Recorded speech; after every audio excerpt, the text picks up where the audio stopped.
ভিডিওতে ক্লিক করার জন্য আপনাদের সবাইকে অসংখ্য ধন্যবাদ।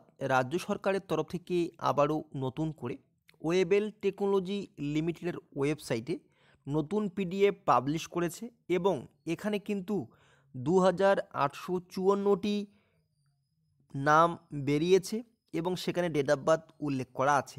আপনারা প্রত্যেকেই জানেন এর আগে কিন্তু বিএসকে যে নিয়োগ করা হয়েছিল ওয়েবেল টেকনোলজি লিমিটেডের ওয়েবসাইট থেকে কিন্তু নিয়োগ করা হয়েছিল। তো এখানে যে শূন্য পদের লিস্টটা প্রকাশিত হয়েছে বা যে কল লেটারের যে লিস্টটা প্রকাশিত হয়েছে সেটা হচ্ছে 2854টি নাম রয়েছে। সেখানে নামের ডেট অফ বার্থ এবং উল্লেখ করা আছে। তো আপনারা এখানে অবশ্যই দেখতে পাচ্ছেন এখানে দুটো কিন্তু ডাউনলোড অপশান রয়েছে। তো প্রথম ডাউনলোড অপশানটা এটা আবেদন চলছে, আর যেটা নিচে রয়েছে দেখতে পাচ্ছেন ডিও এডিভিটি ডিটি, এখানে কিন্তু 17/8/2023 অপশানটা বা ডেটটা উল্লেখ করা আছে। এটা 17/8/2023 কিন্তু এটা কাজ কমপ্লিট হয়েছিল, কিন্তু তার যে রেজাল্ট বা কল লেটার সেটা কিন্তু নতুন করে প্রকাশিত হয়েছে। তো আপনারা যারা এই লিস্টটা দেখতে চাচ্ছেন তারা অবশ্যই এখানে ক্লিক করবেন।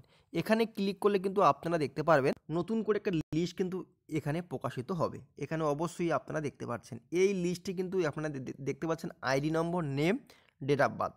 তো অবশ্যই আপনারা চেক করবেন আপনার নাম এই লিস্টে রয়েছে কিনা। টোটাল কিন্তু এখানে 60 পেজের একটা পেজ রয়েছে। কত পেজ? 60 পেজে কিন্তু একটা পেজ রয়েছে। ঠিক আছে, 60টা পেজ এখানে রয়েছে। এছাড়াও এখানে জানিয়েছে দেখো, যারা এই লিস্টের নাম রয়েছে তাদের কিন্তু অবশ্যই ইমেলে কিন্তু তোমাদের কল লেটার পাঠিয়ে দেওয়া হয়েছে। অবশ্যই এখানে সেটা উল্লেখ করে দিয়েছে। আশা করি বুঝতে পেরেছেন।